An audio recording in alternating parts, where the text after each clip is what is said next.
Bismillahirrahmanirrahim. Intinya bahwa tolong berakhlak kepada Allah. Membahas tafsir dari surah Al-Imran. Lahirlah Imam Muslim, Abi Dawud, Tirmidzi, Ibnu Hibban. Jadi ketika Yunus alaihi salatu wassalam terkena undian itu,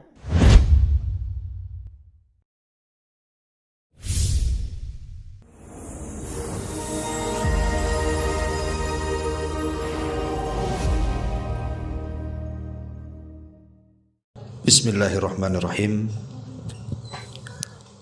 Assalamualaikum warahmatullahi wabarakatuh.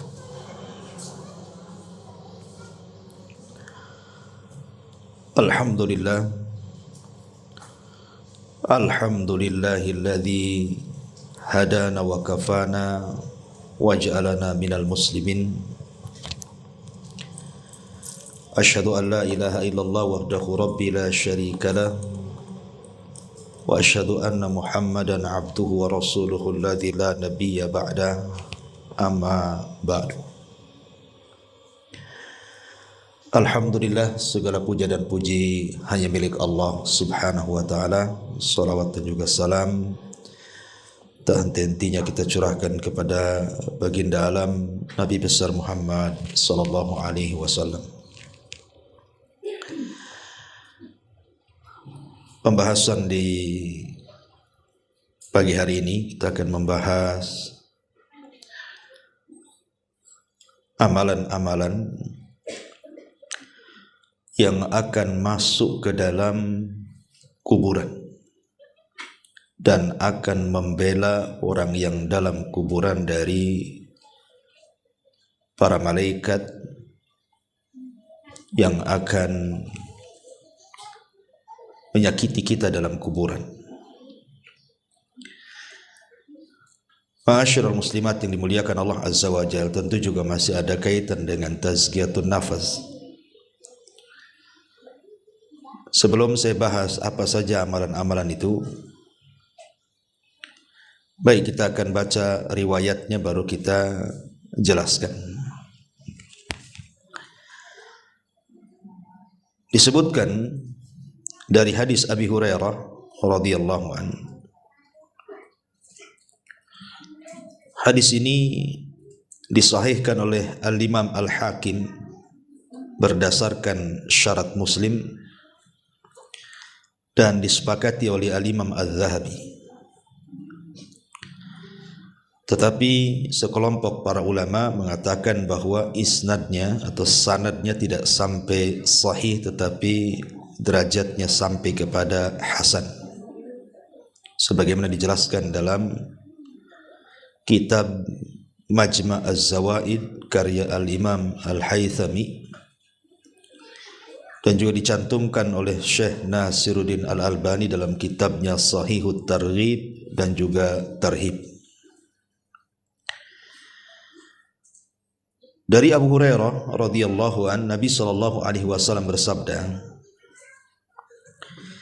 Innal mayyita idza wudi'a fi qabrihi innahu yasma'u hafqa ni'alihim hatta yuwalluna anhu. Sesungguhnya si mayat ketika diletakkan di kuburnya, maka ia mendengar suara sandal orang-orang yang mengantarkannya sampai mereka kembali pulang. Fa in kana mu'minan, kalau si mayat itu seorang mukmin, kanatis salatu inda ra'sihi, maka salat akan berada di sisi kepalanya. Wa kana siyamu an yaminihi, dan puasa ada di sebelah kanannya.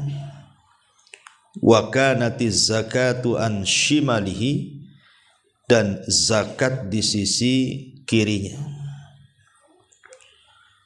Wa kana fi'lul khairat min sadaqati wassilati wal ma'rufi wal ihsani ilan nas inda rijlaihi.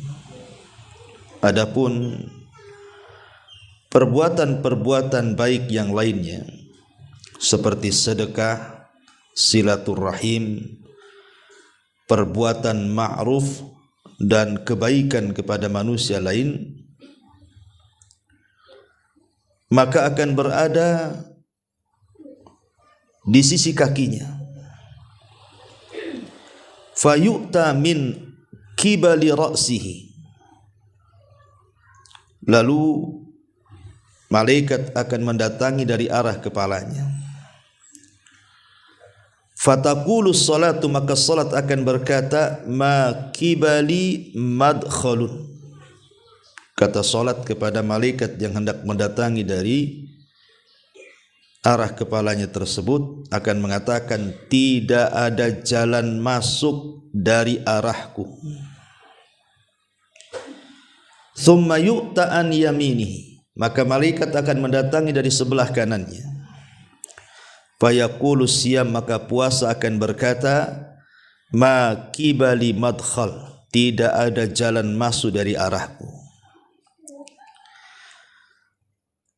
Thumma yu'ta an yasari, maka malaikat akan datang dari sebelah kiri. Fataqulus az-zakatu, maka zakat akan berkata, ma kibali madkhal, tidak ada jalan dari arahku. Thumma yu'ta min kibali rijlaihi, fataqulu fi'lul khairati min sadaqati wassilati wal ma'rufi wal ihsani ilan nas ma kibali madkhal. Maka ketika malaikat mengarah dari arah kedua kakinya, maka berkatalah amalan-amalan kebaikan dari sedekah, silaturahim, perbuatan yang ma'ruf, berbuat ihsan kepada manusia, tidak ada jalan dari arah kami. Fayuqalu lahu, maka dikatakan kepada si mayat itu, setelah malaikat ini tidak bisa mendatangi dari arah kanan, dari arah kiri, akhirnya kemudian si mayat disuruh untuk duduk. Ijlis, duduk kamu. Fayajlis, maka dia pun duduk. Wa qad muthilat lahu syamsu wa qad udhiyat lil ghurubi. Kemudian setelah disuruh duduk, maka ia pun duduk, dan dihayalkanlah kepada si mayat ini bahwa matahari hampir terbenam. Kemudian dikatakan kepadanya, ara'aitaka hadzal rajul alladhi kana fikum ma taqulu fihi wa ma tashhadu bihi alaihi. Tahukah kamu dengan laki-laki ini yang dahulu ada di tengah-tengah kamu, apa yang kamu katakan tentangnya dan apa yang kamu saksikan atasnya? Fayaqul, maka dia pun berkata, da'uni hatta usalli. Jangan sibukkan dengan pertanyaan itu. Ini matahari mau tenggelam, aku mau salat. Fayaquluna, maka para malaikat mengatakan, innaka sataf'al akhbirna amma nas'al anhu. Kemudian dia pun mengatakan, kamu akan melakukannya, tapi kabarkan dulu kepada kami apa pendapatmu tentang laki-laki itu dan apa yang kamu saksikan atasnya. Kemudian orang ini mengatakan, qala fayaqulu Muhammadun asyhadu annahu Rasulullah. Yang kau tanyakan itu maksudnya Muhammad, dan aku bersaksi dia adalah Rasulullah. Wa annahu jaa bil haqqi min indil, dan dia datang dengan kebenaran min indillah, dari sisi Allah. Fayuqalu lahu, maka dikatakan kepadanya, ala dzalika hayyita wa ala dzalika mutta wa ala dzalika tub'atsu insyaallah.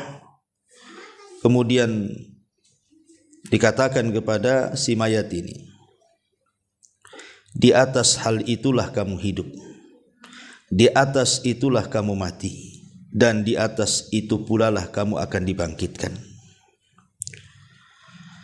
Kemudian dibukakan kepadanya sebuah pintu dari sorga, dan dikatakan kepada si mayat ini, hadza maq'aduka minha, inilah tempat dudukmu di sorga. Wa ma'addallahu laka fiha, dan apa yang Allah janjikan untukmu. Fayazdadu ghibtatan wa sururan, maka dia pun semakin rindu, semakin bahagia. Kemudian setelah dia melihat sorga dan dia pun semangat dan bahagia, tiba-tiba yuftahu lahu babun min abwabin nar. Padanya pintu neraka. Setelah dibukakan pintu sorga dia senang, tiba-tiba pintu neraka pula dibuka sama dia. Fayuqalu, dan dikatakan lahu kepadanya, hadza maq'aduka minha, inilah sebenarnya tempat dudukmu.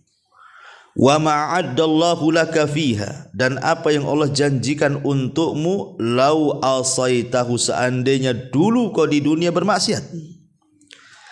Fayazdadu ghibtatan wa sururan, maka dia semakin senang karena tidak jadi kan dimasukkan ke neraka. Summa yufsahu lahu fi qabrihi sab'una dhira'an, kemudian diluaskan kuburnya sejauh 70 hasta. Wa yunawwir lahu fihi, kemudian didatangkan cahaya yang tadinya gelap menjadi terang benderang dalam kuburnya. Wa yu'adul jasadu lima bada'a minhu, ya. Lalu dikembalikan ruhnya ke dalam jasadnya. Kemudian fataj'alu nasmatuhu fi nasami at-tayyibi, kemudian ruh yang sudah dimasukkan ke dalam jasad tadi dalam rupa yang sangat baik, wa hiya tayrun ya'luqa fi syajaril jannah, yaitu seperti seekor burung yang bertengger di pohon-pohon sorga. Qala fadzalika qauluhu ta'ala, itulah makna daripada firman Allah Subhanahu wa taala, yutsabbitullahu alladhina amanu bil qauli tsabit fil hayatid dunya wa fil akhirah. Allah akan meneguhkan orang-orang yang beriman dengan ucapan yang teguh di dalam kehidupan dunia dan di dalam kehidupan akhirat. Surat Ibrahim ayat 27. Inilah teks hadis yang kita akan bahas di pagi hari ini. Ma'asyiral muslimat yang dimuliakan Allah Subhanahu wa taala, lihat kisah tadi, bagaimana orang-orang yang beriman yang ketika di dunia banyak mengamalkan amal saleh. Dari amal-amal yang disebutkan dalam hadis ini, amal-amal itu akan masuk ke dalam kubur dan akan membelanya. Kita urut dari berdasarkan riwayat ini. Pertama, salat. Salat inilah yang akan membela kita di kubur kita. Maka jangan pernah meninggalkan salat. Kenapa kemudian permasalahan kubur itu harus seorang muslim itu lebih memperhatikan dengan sangat dalam? Karena Utsman bin Affan radhiyallahu anhu apabila diingatkan soal kubur itu langsung menangis, Bu. Beda kalau diingatkan dengan akhirat padahal ada neraka di situ. Tapi Utsman biasa-biasa saja. Sehingga dikatakan kepada Utsman ibn Affan radhiyallahu anhu, kenapa engkau apabila mendengar kisah-kisah tentang kuburan kau menangis? Tapi kalau diceritakan tentang akhirat kamu biasa-biasa saja. Maka Utsman ibn Affan radhiyallahu anhu mengatakan, celaka kalian. Bukankah kubur itu raudun min riyadil jannah au hufratun min hufarin nar?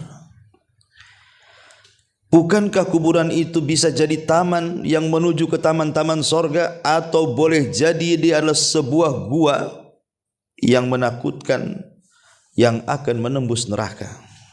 Itulah aku menangis. Makanya dari sini salah satu amalan yang sangat luar biasa bisa menyelamatkan kita di kuburan itu adalah solat, karena solat akan masuk ke dalam kuburan kita dan dia akan menjaga kepala kita. Jelas-jelas dia membela ketika malaikat akan datang kepada kita, dia pun membela kepala kita dan mengatakan, tidak ada jalan untukmu ke sini. Subhanallah, dari sini solat itu penyelamat. Kemudian yang kedua, solat itu adalah ibadah yang paling efektif untuk menggempur dosa. Dalam sebuah hadis Nabi SAW mengatakan, ara'aitum law anna nahran bi babi ahadikum yagtasilu minhu kulla yawmin 5 marrat hal yabqa min daranihi syai'un? Qalu la yabqa min daranihi syai'un. Faqala an-nabiy sallallahu alaihi wasallam fadzalika mithlu as-salawatil khams yamhu Allahu bihinnal khataya, muttafaqun alaih.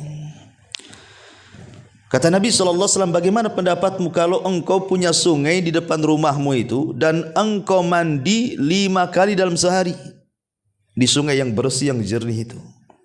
Bukankah aku akan bersih badanmu dari kotoran-kotoran, debu yang menempel di badanmu itu, atau daki-dakimu akan hilang? Maka sahabat, tentu Rasul, kalau orang mandi 5 kali, ya habislah daki di badan tuh. Kata Nabi SAW, itulah solat 5 waktu. Sama dengan kita membersihkan di sungai sehari 5 kali. Lihat bagaimana keutamaan solat. Pertama, menyelamatkan dan membela kita di kuburan. Yang kedua, sebab terbesar dosa kita akan diampuni. Bahkan yang lebih hebat dibandingkan itu, Bu, solat itu penyebab terbesar kita akan mendapatkan nikmat di akhirat melebihi nikmat sorga itu sendiri. Sorga itu sudah nikmat, tapi ada yang lebih nikmat dibandingkan kenikmatan sorga. Apa itu? Ru'yatullahi azza wa jal. Kita akan melihat Allah. Maka siapa yang banyak salat, maka dia akan banyak melihat Allah. Terutama salat subuh dan salat asar, kalau kita senantiasa menjaganya. Dan itu berdasarkan hadis. Nabi SAW mengatakan dalam hadis yang dikeluarkan Bukhari Muslim dari Jarir ibn Abdullah al-Bajali, dia mengatakan, kunna julusan inda Rasulillah SAW, kami lo duduk-duduk di sisi Nabi. Idh nadhara ilal qamari lailatal badri, ketika itu Nabi melihat bulan yang sedang terang-terangnya karena waktu itu sedang purnama. Faqala, maka Rasul mengatakan, amma innakum satarawna rabbakum kama tarawna hadzal qamar la tudhammuna fi ru'yatihi fa in istata'tum alla tughlabu ala salati qabla tulu'i syamsi wa qabla ghurubiha faf'alu. Adapun kalian akan melihat Rabb kalian, kata Rasul, seperti melihat bulan purnama malam ini. Engkau lihat bulan purnama itu, maka sahabat melihat bulan purnama. Lah seperti itu engkau melihat Allah tidak berdesak-desakan sedikit pun.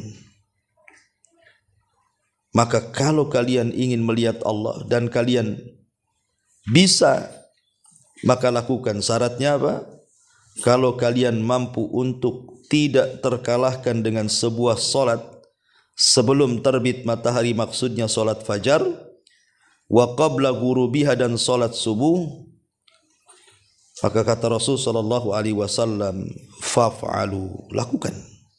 Dari sini istinbat para ulama bahwa salat itu adalah sebab terbesar kita mendapatkan nikmat ru'yatullah, melihat Allah. Dan itu juga berdasarkan Al-Quran surah Al-Qiyamah dari ayat 22 sampai ayat 32. Wujuhu yawma idzin nadhirah ila rabbiha nadhirah wa wujuhu yawma idzin basirah tadunnu alla yaf'ala biha faqirah kalla idza balagatit taraqi wa qila man rah wa dhanna annahu al-firaq wal taffatis saqu bisaq ila rabbika yawma idzinil masaq fala saddaqa wala shalla walakin kadzdzaba wa tawalla. Wajah-wajah orang yang beriman pada hari itu berseri-seri, kepada Tuhannya lah mereka melihat.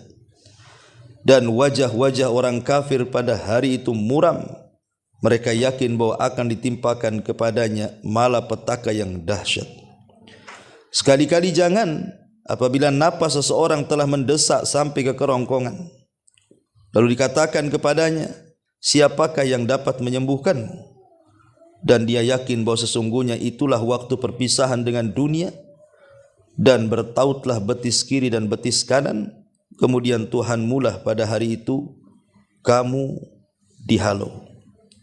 Karena ia tidak mau membenarkan Rasul dan juga Al-Quran, dan tidak mau mengerjakan solat, tetapi ia mendustakan Rasul dan berpaling dari kebenaran. Nah, di sini di ujung ayat, ketika orang-orang kafir mereka dihalangi dari melihat Allah karena mereka tidak salat, menunjukkan bahwa kalau seandainya dia masuk Islam dan dia salat, maka tidak ada terhalangi antara dia dengan wajah Allah Subhanahu wa taala. Ini cukup 3 perkara ini saja.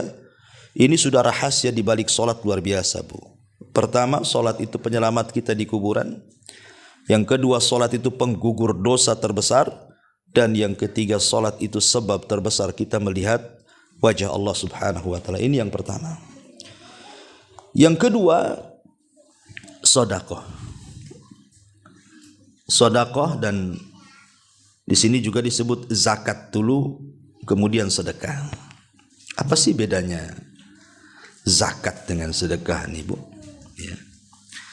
Ma'asyiral muslimat yang dimuliakan Allah Subhanahu wa taala, tentu ada perbedaan antara zakat dengan sedekah, Bu, ya. Walaupun terkadang dalam Al-Quran itu mengistilahkan zakat dengan sedekah, seperti disebutkan dalam surah Taubah itu kan, Bu, di mana Allah Subhanahu wa taala mengatakan dalam ayat ke-60, innamas shadaqatu lil fuqara, dan seterusnya. Jadi Allah membahasakan zakat itu dengan sedekah. Tetapi sebenarnya ada perbedaan antara zakat, sedekah, dan juga infak. Ya, apa bedanya dari 3 kata yang sering kita dengar itu? Kita akan membahas apa perbedaan zakat dengan sedekah dulu. Zakat itu, Bu, itu diwajibkan Islam dengan benda-benda tertentu, seperti emas, perak, pertanian, perdagangan, hewan ternak. Nah, itu khusus, itu berkaitan dengan itu zakat itu. Tapi kalau sedekah tidak mesti, ya, tidak mesti dengan yang sudah ditetapkan. Pamannya kalau zakat ternak, ada unta, ada sapi, ada kambing. Kalau sedekah tidak perlu, boleh juga pakai ayam, kan gitu ya. Mentok, bebek, terserah, ya, lebih umum sedekah itu. Kemudian kalau zakat itu kan ditentukan tuh haul dan nisabnya, Bu. Harus setahun. Ya, kemudian ada nisabnya. Kalau sedekah kan tidak ditentukan, harus setahun, dan tidak ditentukan kadar nisabnya juga gitu ya. Kemudian yang ketiga, zakat itu diberikan kepada orang-orang tertentu yang disebutkan oleh surah At-Taubah 60 itu kan 8 asnaf. Tapi kalau sedekah sama orang kaya pun boleh. Ya namanya sedekah, nolong, ya kan? Kemudian yang nomor 4, orang yang mati dan dia punya hutang zakat, Bu, maka ahli warisnya harus mengeluarkan dari harta warisannya. Kalau sedekah tidak. Ya. Kemudian yang nomor 5, orang yang tidak mau bayar zakat, Bu, itu akan diazab. Berdasarkan hadis yang ma'ruf kan, bagaimana azab orang yang meninggalkan zakat. Tapi kalau orang meninggalkan sedekah, walaupun dia sanggup sedekah, ya nggak mungkin diazab karena kan sifatnya sunnah. Kalau zakat wajib gitu ya. Kemudian zakat ini berdasarkan madhab imam yang 4, ya, tidak boleh diberikan kepada keluarga yang merupakan usul ataupun furu. Usul itu maksudnya bapak ke atas, furu itu maksudnya anak ke bawah, cucu, cicit gitu ya. Kalau bapak ke atas kan bapak, kakek, buyut dan begitu seterusnya. Itu zakat tidak boleh diberikan kepada mereka karena memang kewajiban kita menafkahi mereka. Tapi kalau sedekah boleh, baik ke atas atau ke bawah. Kemudian juga yang nomor 7, zakat itu tidak boleh diberikan kepada orang kaya ataupun orang yang kuat bekerja. Tapi kalau sedekah boleh. Ya. Kemudian yang nomor 8, yang paling afdol pada masalah zakat ini diambil dari orang kaya tempatan, kemudian disalurkan kepada orang miskin tempatan juga. Artinya jangan disalurkan keluar, itu yang paling afdol. Bahkan ada yang sampai ulama itu mengatakan tidak boleh dikirim zakat itu ke luar daerah gitu ya. Tapi kalau sedekah kan nggak ada khilaf, Bu. Mau ke orang dekat, mau ke orang jauh, boleh-boleh saja, nggak ada masalah. Ya. Kemudian zakat itu tidak boleh diberikan kepada orang kafir, tidak boleh diberikan kepada orang musyrik. Tapi kalau sedekah boleh, nggak ada masalah. Mungkin untuk melembutkan hatinya. Kemudian yang nomor 10, tidak boleh seorang muslim memberikan zakat kepada istrinya. Tidak boleh. Tetapi kalau sedekah boleh, ataupun sebaliknya. Ya, jadi inilah perbedaan zakat dengan sedekah. Tapi kalau infak ini lebih umum, Bu. Infak ini tidak mesti harus dengan barang gitu ya. Pokoknya infak ini lebih umum, masuk padanya wakaf, hibah, macam-macam, dia lebih umum lagi. Ya. Tapi ini bukan tempatnya kita jelaskan. Yang ingin saya jelaskan kenapa kemudian di sini disebut zakat secara khusus, kemudian sedekah secara umum dalam hadis ini. Karena nanti zakat itu akan membela kita dari arah sebelah kanan. Ya. Zakat itu dari sebelah kiri dulu ya. Sebelah kiri dulu, nah sebelah kanan puasa. Jadi zakat itu akan berada di sebelah kiri kita. Lalu apa sih keistimewaan zakat kok dia bisa membela betul-betul kita ketika di kuburan itu? Yang pertama, Bu, karena zakat ataupun sedekahlah secara umum kan, karena Al-Quran juga sering mengistilahkan zakat itu dengan sedekah. Karena kalau kita lihat keutamaannya, sedekah ataupun di dalamnya ada zakat itu, dia adalah ibadah yang sangat tinggi sekali nilainya di hadapan Allah Subhanahu wa taala. Disebut dengan afdol al-amal, seafdol-afdolnya amal.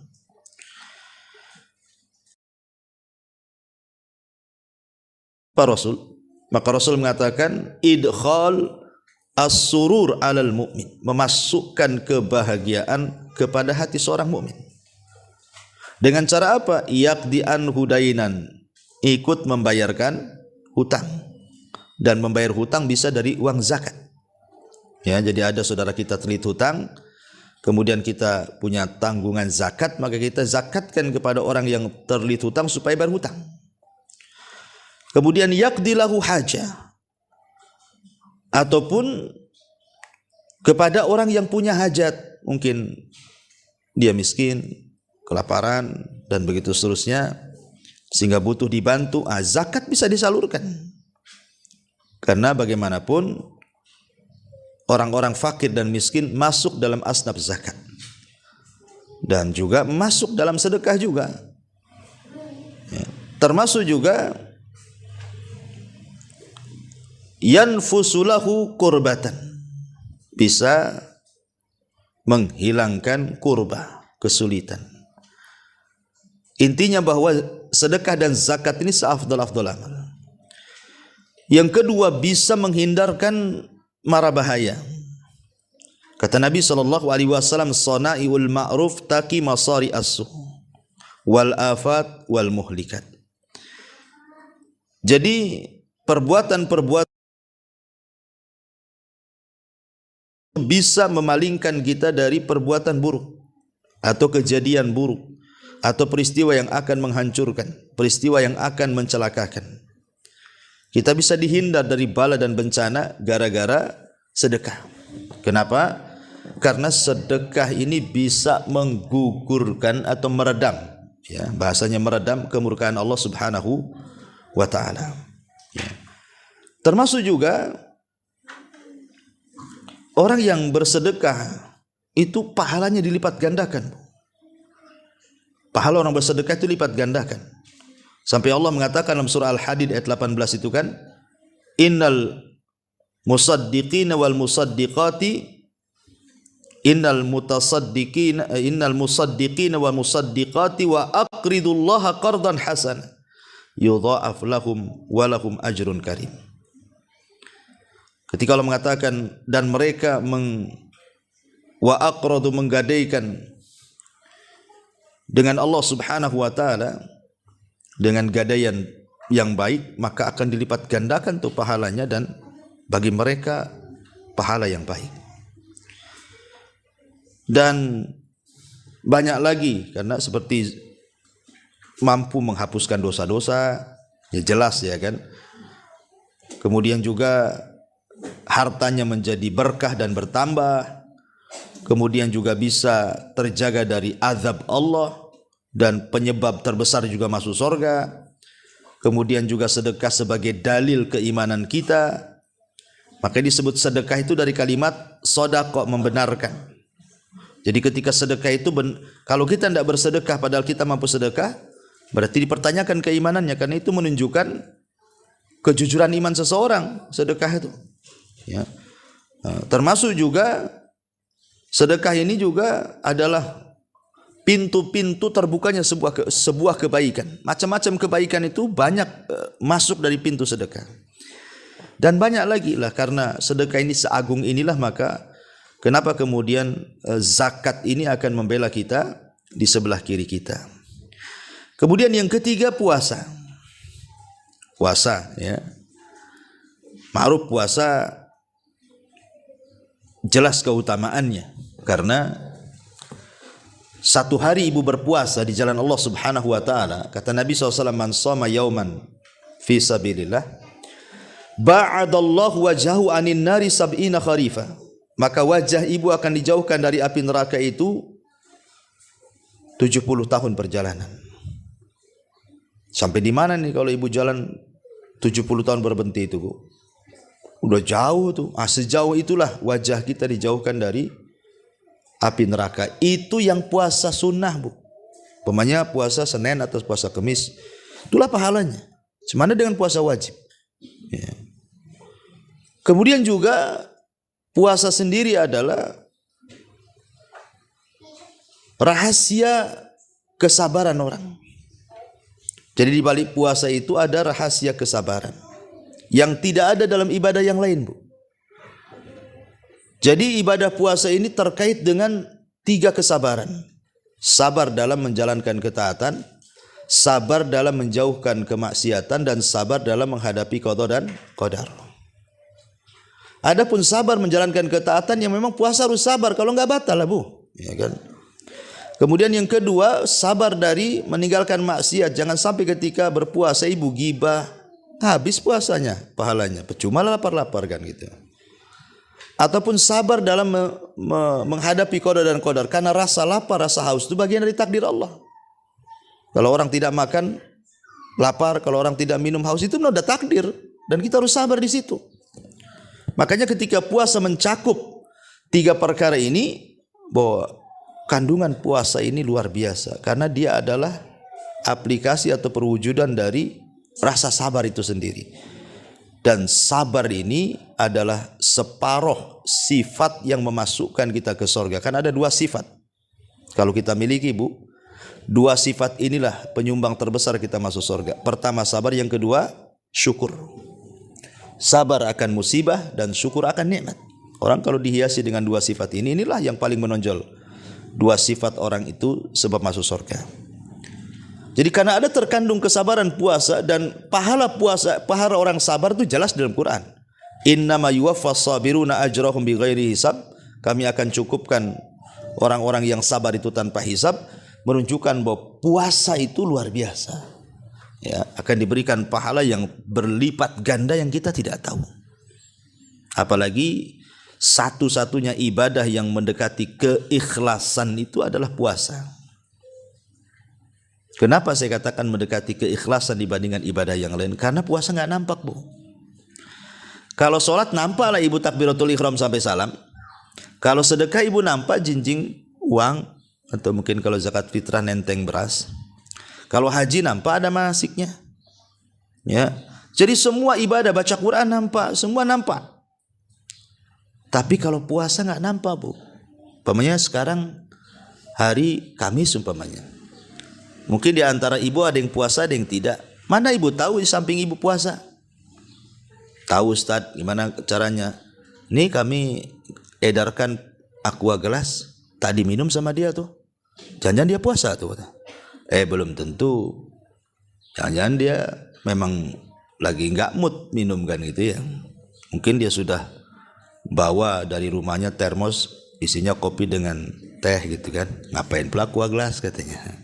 Jadi yang kita kan nggak tahu namanya. Nggak ada ciri-cirinya orang puasa tuh. Nggak ada Ustadz. Tadi selama dibonceng dia ngeludah-ngeludah terus katanya. Itu lagi sariawan ibu. Ya bukan lagi puasa. Jadi nggak bisa. Gimana caranya? Kecuali ngaku. Orang puasa itu ngaku baru dia tahu kita puasa. Minumlah. Afan lagi puasa. Itu kita baru tahu kalau dia ngomong begitu. Tapi kalau dia nggak ngomong, mana tahu dia puasa. Makanya saya katakan puasa itu ibadah yang dekat dengan keikhlasan. Jadi ibadah yang dekat dengan kesabaran, ibadah yang dekat dengan keikhlasan gitu ya. Ibadah yang jauh daripada riya dan macam-macam, apalagi kemudian puasa sendiri secara kesehatan memang bagus gitu kan. Lah sebab itulah maka puasa pun adalah salah satu ibadah yang akan masuk ke dalam kuburan kita dan akan berada sebelah kanan kita, dan setiap malaikat mau datang dari sebelah kanan dia mengatakan tidak ada jalan untukmu, nyingkir sana, nggak boleh, ini nggak ada jalan untukmu, dipagari sama puasanya. Jadi dari atas dipagari oleh sholat, kemudian sebelah kanan oleh puasa, sebelah kiri pula oleh zakat. Nah, berarti tinggal sebelah kaki aja, ya kan? Kepala selamat, kanan selamat, kiri selamat, berarti yang tidak selamat tinggal kaki ini. Tapi kaki pun akan selamat kalau seandainya kita mengerjakan kebaikan-kebaikan atau kebajikan-kebajikan. Kemudian di antaranya disebut dalam hadis ini pertama sedekah, dan tadi saya sudah bahas. Kemudian yang kedua silaturahim, ya, menyambung silaturahim yang putus dengan saudara, dengan kerabat, dengan orang tua disambung gitu ya. Kemudian wal ma'ruf, ya, dan juga al ma'ruf. Apa itu ma'ruf? Ya, ma'ruf itu ya macam-macam penafsiran para ulama, seperti umpamanya ma'ruf itu setiap kebaikan itu disebut ma'ruf. Ya, setiap kebaikan itu disebut ma'ruf. Umpamanya ibu senyum itu bagian daripada ma'ruf. Ibu nolong orang itu bagian ma'ruf gitu ya. Pokoknya hal-hal yang dipandang baik itu disebut ma'ruf. Kemudian juga al-ihsan ilal ghair, berbuat baik kepada orang lain. Al-ihsan dikatakan oleh Imam At-Tabari artinya antakuna sariratuhu ahsan min alaniyatihi. Jadi yang dimaksud ihsan itu yang tersembunyi itu harus lebih baik dibandingkan yang nampak. Yang tersembunyi di hati itu Bu lebih baik dibandingkan yang tampak. Tapi kan kita malah terbalik, yang tampak lebih baik.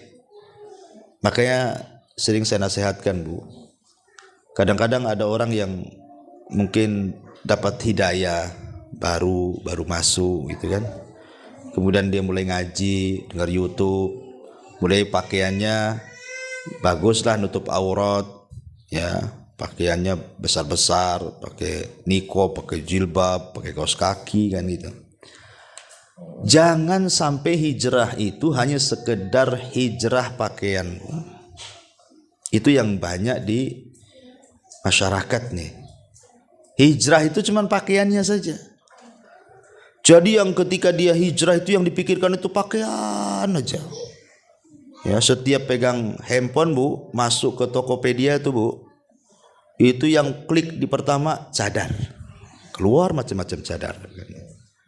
Pakaian syar'i, keluar macam-macam. Itu aja ditengok tuh. Kemudian pikir nih, gimana belinya, di mana, gimana cara dapat duitnya. Harus dikumpulkan nih setahun baru bisa nih.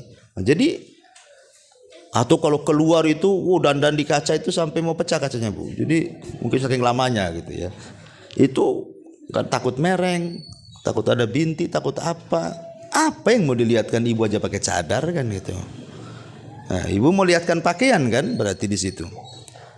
Lah jangan sampai hijrah itu hanya di pakaian, jangan sampai itu enggak ihsan namanya. Karena ihsan itu disebutkan oleh Imam Tabari yang di dalam itu harus lebih baik dibandingkan yang di luar. Ya, karena banyak gitu ya. Kok udah ngaji masih gibahnya lebih dahsyat dibandingkan ketika masih belum ngaji. Kenapa saya katakan lebih dahsyat? Karena kalau belum ngaji, mungkin belum tahu ilmunya Bu, belum tahu dosanya. Yang gibah aja dia kerjanya.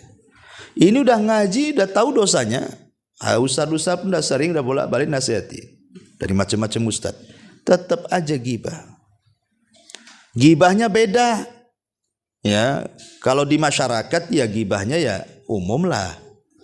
Biasanya gibah tetangga kalau baru beli motor, beli mobil, bisa bangun rumah, ada tamu. Kok itu mulai itu digibahi sama dia itu. Tapi kalau udah ngaji, ya itu juga bagian gibah. Tapi biasanya gibahnya lain.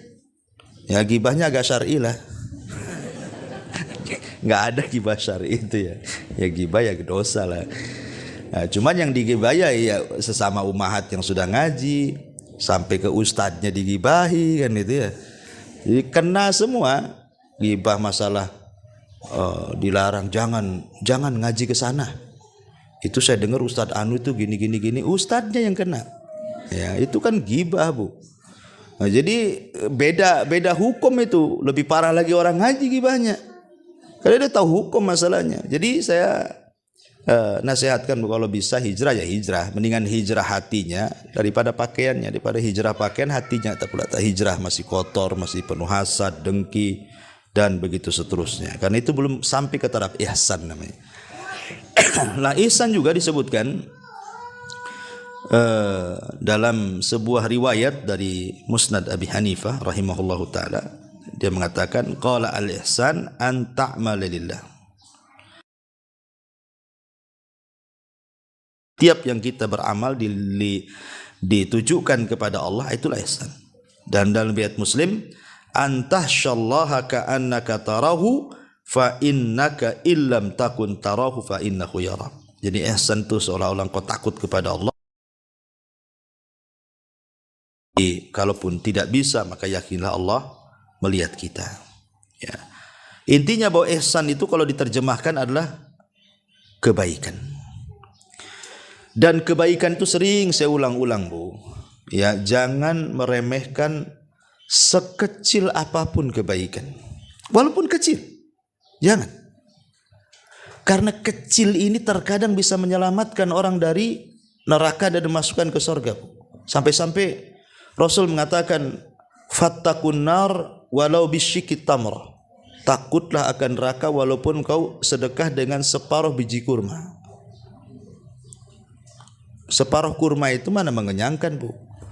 Tapi Rasul mengatakan seperti itu. Karena nanti pada hari kiamat itu ada orang-orang, Bu, diletakkan di tempat yang paling tinggi di antara sorga dan neraka, yang disebut dengan Ashabul A'raf. Ashabul A'raf itu diletakkan di tempat yang tinggi sekali. Kalau dia memandang sorga, pengenlah dia masuk sorga. Kalau dia memandang neraka, nampaklah kawan-kawan dia yang bejat-bejat itu di neraka. Dia pun mencaci maki orang-orang yang masuk neraka, kemudian dia pun takut kok dimasukkan ke dalam neraka. Kenapa coba Ashabul A'raf itu kok diletakkan di tengah-tengah gitu? Padahal kebaikannya banyak, Bu. Harusnya kan dia masuk sorga. Rupanya yang menghalangi dia masuk sorga karena kejahatannya sama dengan kebaikannya. 50-50, 50%, 50%. Sehingga dia tidak masuk sorga karena kejahatannya 50%, tidak bisa dimasukkan ke neraka karena ada kebaikan 50%. Coba kalau seandainya dari 50% yang ia punya dari kebaikan itu, mungkin ditambahlah dengan cara tadi infak walaupun separuh kurma. Kan ada nambah poin, Bu. Okelah nambah poin 1. Atau dengan 1 rakaat salat witir, atau 1 ayat dalam Quran. Tentukan dari yang tadinya 50% ke 50%, anggaplah kebaikannya tambah 1, 51% kebaikannya, dan keburukannya 49%, yakin masuk surga, Bu. Tapi sebaliknya kalau angka 1 itu dipindah ke keburukan, kebaikannya 49%, kemudian keburukannya 51%, wah itu dipastikan masuk neraka, Bu. Karena manusia itu terbagi menjadi 3 kelompok. Kelompok yang pertama yang berat timbangannya, walaupun hanya 1%, direct masuk surga, nggak ada cerita neraka. Kedua, orang yang berat timbangan buruknya, direct masuk neraka. Ya tentu tergantung amalannya, apakah dia lama atau tidak neraka. Kemudian yang ketiga yang tengah-tengah, kebaikan dan keburukannya sama, itulah Ashabul A'raf. Jadi jangan sampai dalam sehari ini kita tidak berbuat baik. Ya mungkin berbuat baik itu kan maksudnya baik kepada diri sendiri, kepada orang lain, atau kepada Allah. Banyak kok caranya kok kita bisa mendapatkan pahala dalam 1 hari itu. Jangan 1 hari 1 detik pun itu bisa ibu bisa dapat pahala.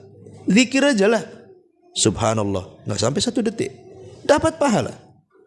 Ya, jadi jangan sampai remehkan kata Rasul, la tahqiranna minal ma'rufi syai'an walau antal wajhaka biwajhin talqin. Jangan remehkan sekecil apapun kebaikan, hatta walaupun hanya sekedar melemparkan senyum kepada saudaramu. Wallahu a'lam. Inilah tema kita. Taib, sebelum saya tutup, kita buat tanya jawab.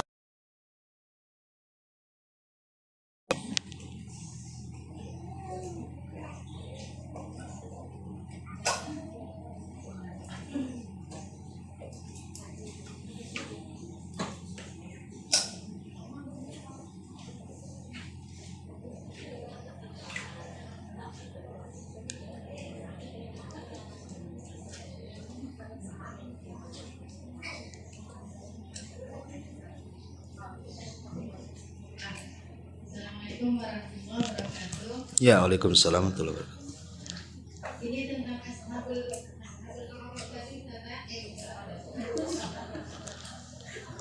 apa tadi? Ustazah? Iya, gimana? Itu kan apa diletakkan di tempat yang tertinggi, itu yang sama berarti saja. Iya. Jadi itu apakah selamanya di situ atau bagaimana saja? Iya. Ashabul A'raf itu sebagian ulama menjelaskan bahwa mereka orang yang terakhir dihisab. Mereka adalah orang yang terakhir dihisab. Jadi orang itu dihisab semua, dia pula yang terakhir itu. Tetapi ujung-ujungnya Ashabul A'raf masuk surga juga dengan syafaat. Ya, tapi kan dia harus tunggu di situ lama. Karena nunggu orang dihisab satu-satu, baru yang terakhir mereka kan. Ya, walaupun kemudian mereka tidak masuk neraka, tetap dapat syafaat dan rahmat Allah, mereka masuk ke dalam surga. Tetapi lamanya mereka di situ kan cukup menyiksa mereka, yaitu karena ada dosa di situ. tetapi juga tidak diazab seperti penduduk neraka karena ada pahala di situ. Ya tidak selamanya di situ, tetap ujung-ujungnya masuk, karena di akhirat itu tidak ada 3 tempat, yang ada cuma 2. Ujung manusia itu cuma 2, masuk neraka atau masuk surga. Ashabul A'raf itu hanya menunggu hisab saja. Ya, jadi ujung-ujungnya cuma 2 tempat itu saja. Wallahu a'lam. Oh iya.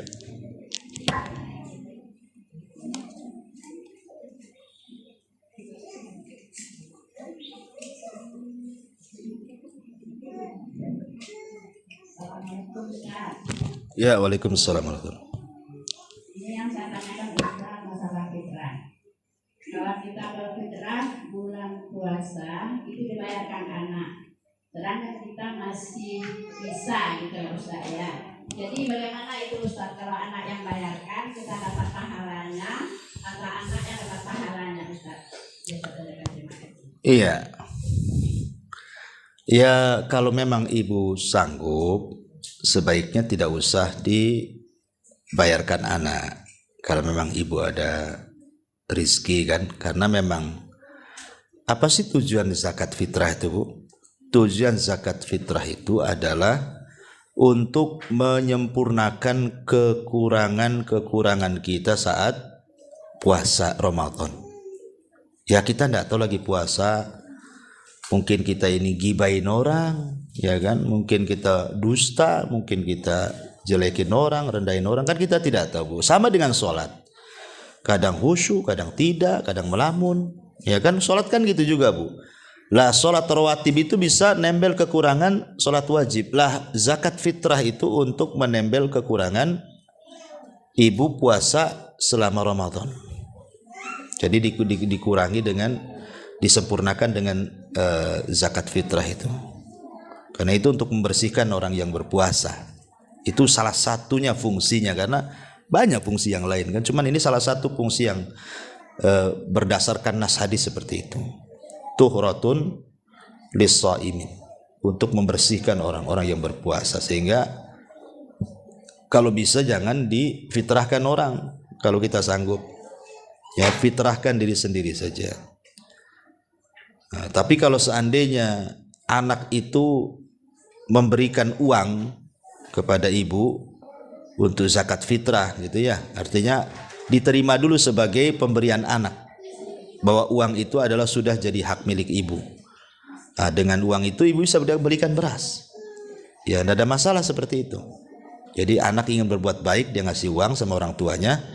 Uang yang dari anak itu kan sudah milik ibu tuh, bukan milik orang anaknya lagi. Dibelikan. Nah, tapi kalau memang ibu kasihan anaknya juga masih susah gitu ya, dan ibu sanggup, ya bayar sendiri aja lah zakat fitrah. Itu lebih afdal. Ya, wallahu a'lam.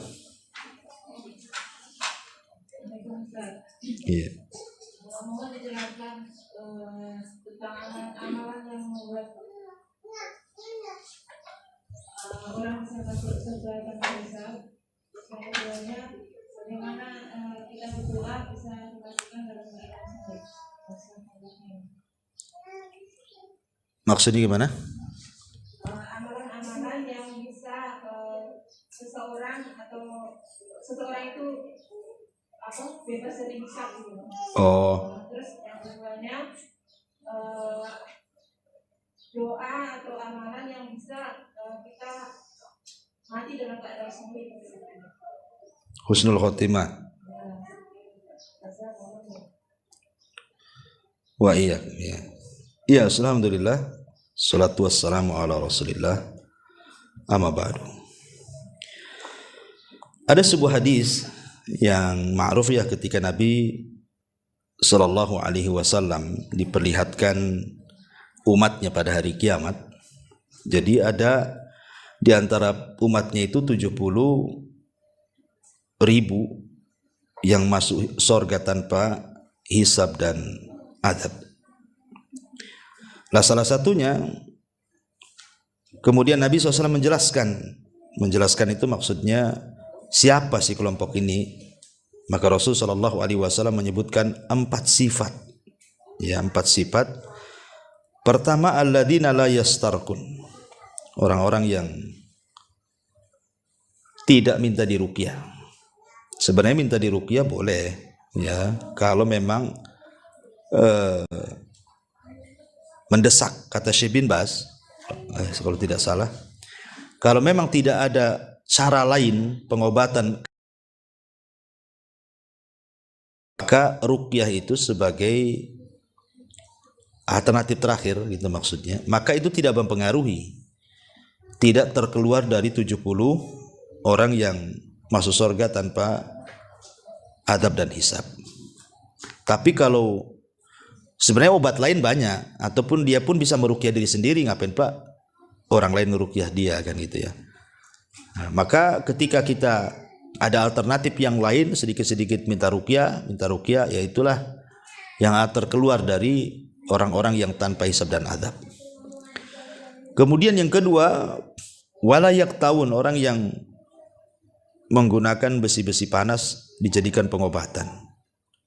Kenapa? Karena ini mengurangi tauhid. Sama dengan ruqyah, minta ruqyah mengurangi tauhid, karena takut ada ketergantungan hatinya dengan si peruqyah, bukan dengan Allah.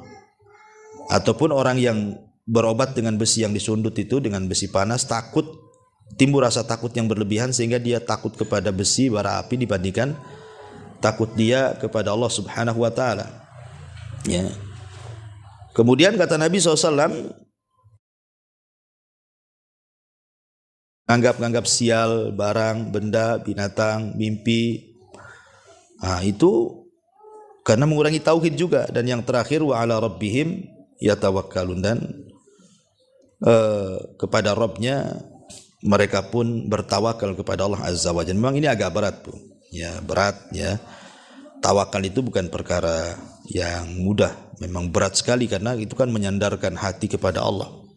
Terkadang ketika kita ini diuji oleh musibah saja, kadang-kadang hati kita ini bisa berubah, ya. Nggak susah untuk tawakal kepada Allah tuh. Baru diuji sedikit saja kita tawakalnya kepada makhluk. Ya, kadang-kadang seperti itu. Tapi kalau orang bisa melalui 4 perkara ini, ya insya Allah berdasarkan sabda Nabi dia akan masuk surga tanpa hisab dan adab. Termasuk juga para mujahidin, ya, orang-orang yang berjihad di jalan Allah Subhanahu wa taala. Ya, tetapi apakah orang yang mati syahid itu juga harus mati di medan tempur? Tidak. Niat ingin mati syahid aja, kalau meninggal di rumahnya sudah dianggap mati syahid. Ya, ya, intinya Bu, banyak-banyak berdoa, minta kepada Allah agar diwafatkan kelak tanpa hisab dan azab. Ya, ini yang pertama, pendek-pendek aja. Yang kedua tadi, penyelamat apa tadi? Amalan penyelamat azab kubur. Ulangi Bu. Oh, dimatikan dalam keadaan husnul khotimah. Ya banyak Bu. Intinya kalau husnul khotimah kan berkaitan dengan amal soleh Bu. Pokoknya Bu, banyak amalan-amalan yang jelas. Seperti umpamanya ibu sebelum tidur. Sebelum tidur itu Bu, ibu perbanyaklah di situ, entah baca Quran, entah zikir, doa-doa tidur, ya. Perbanyak amal soleh sebelum tidur itu.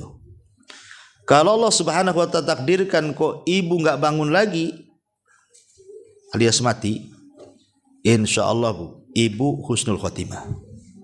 Kalau sebelum tidurnya ibu tidak melakukan maksiat dan disibukkan dengan ibadah. Kenapa? Karena orang yang menjaga wudhu saja sebelum tidur, pemanya ibu belum tidur kemudian menjaga wudhu, saat ibu tidur itu jadi ibadah Bu.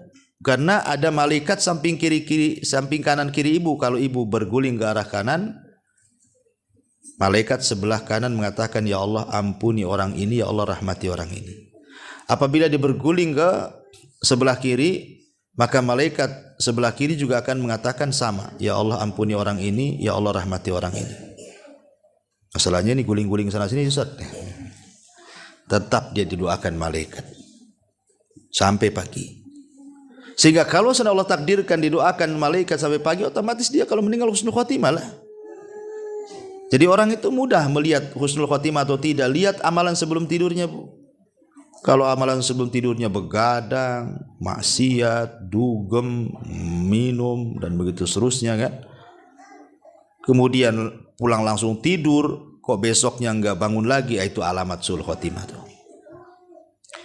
Ya, kemudian juga selain daripada itu yang khusus ya seperti talabul ilmi. Ibu datang dari rumah kemari niatnya karena ingin belajar. Tolong takdirkan di tengah jalan mungkin ada yang ugal-ugalan, ibu sudah hati-hati tetap juga ditabrak orang, Allah takdirkan pula meninggal. Insya Allah meninggalnya husnul khotimah. Kenapa? Karena memang sedang berjalan ke tempat ilmu. Ya, seperti kasusnya seseorang Bani Israel yang membunuh 99 jiwa, kemudian digenapkan dengan seorang pendeta yang tidak punya ilmu, akhirnya ditanya tak tahu, marah dia dibunuh jadi 100. Lah salah satu yang menyebabkan orang pembunuh 100 jiwa masuk surga itu karena dia disarankan oleh seorang alim untuk datang ke sebuah daerah, di situ banyak orang ulama, banyak alimnya, banyak ahli ibadahnya, suruh belajar. Makanya dia semangat menuju desa tersebut, di tengah jalan dia meninggal. Tapi Allah takdirkan masuk surga kan, baru melangkah dia tuh. Ya, jadi dan banyak lagi, intinya perbanyak amal soleh, perbanyak dzikir, perbanyak istighfar. Karena bagaimanapun ada hadis yang mengatakan manusia itu bangkit atau dibangkitkan pada hari kiamat sebagaimana ketika dia mengakhiri kehidupannya, dan orang itu akan diwafatkan oleh Allah sebagaimana kebiasaan hidupnya. Kalau kebiasaan hidupnya banyak maksiat, diwafatkan seperti itu. Kalau kebiasaan hidupnya banyak ibadah, maka akan diwafatkan seperti itu dan akan dibangkitkan seperti itu. Wallahu alam. Pembahasan ini panjang, kalau cerita suul khotimah, husnul khotimah ini perlu kajian lagi yang lebih mendalam. Tapi cukuplah sebagai pengetahuan. Sampai di sini Bu. Subhanakallahumma bihamdika asyhadu an la ilaha illa anta astaghfiruka wa atubu ilaik. Allahu ta'ala a'lam. Assalamualaikum warahmatullahi wabarakatuh.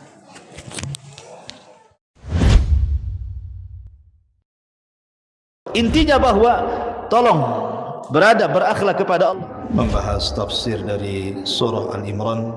Lahirlah Imam Muslim, Abi Dawud, Tirmidzi, Ibnu Hibban. Jadi ketika Yunus alaihi salatu wassalam terkena undian itu,